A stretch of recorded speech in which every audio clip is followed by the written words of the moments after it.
formation, le but de cette vibration, c'est quoi? C'est qu'à la sortie de cette campagne, qu'un contribuable soit capable de déclarer ses impôts en ligne, de le payer par les nouvelles modalités que sont le virement bancaire, le paiement par mobile tax, ça veut dire par Orange Money ou bien par Mobile Money, ou le dépôt en espèces auprès d'une institution bancaire ou d'un agent bancaire agréé. Les avantages sont multiples. Vous savez, avant, il fallait remplir sa déclaration avec le BIC, avec un stylo à billes. Il fallait après aller au centre des impôts pour se faire établir un bulletin d'émission et à la fin se rendre devant le receveur des impôts ou bien le caissier de la mairie pour ce qui est l'impôt libératoire pour s'acquitter de ses droits. Maintenant, c'est du passé. À partir du 1er juillet dans la Bouba Engo sera du passé. Vous allez à partir de chez vous ou de l'endroit où vous vous trouvez, télédéclarer à partir de votre téléphone Android, d'un laptop et procéder au paiement de vos impôts et taxes sans vous déplacer au niveau du centre des impôts.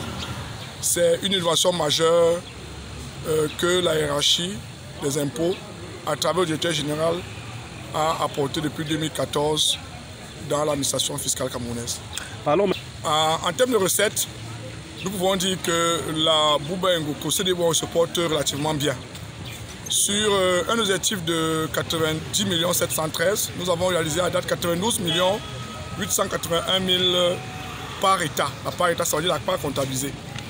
Nous sommes en dépassement pendant la même période 2020 de plus de 23 500 000.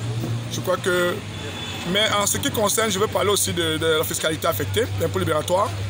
À date, l'impôt libératoire produit dans le département 14 300 000, dont 11 400 000 pour la seule commune de Yokadouma.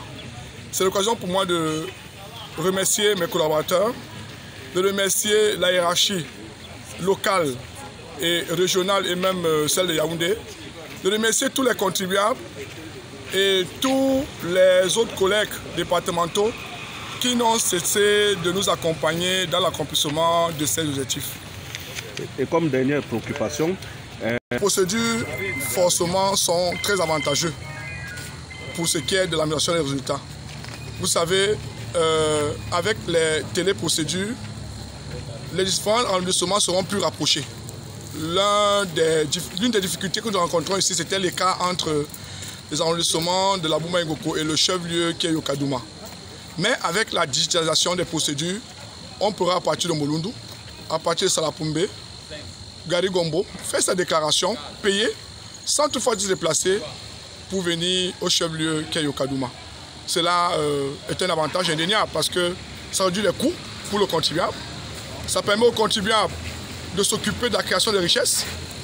Ça permet aux contribuables d'éviter les désagréments liés aux difficultés ou bien, je vais dire quoi, aux problèmes qu'ils peuvent rencontrer en route.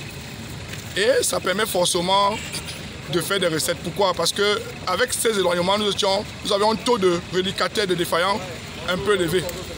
Si au niveau du centre, on peut déclarer à distance, nous pensons fortement que ce taux sera réduit et induit forcément un accroissement des recettes au niveau du CDI de la Bouba Ngoko. Nous vous remercions.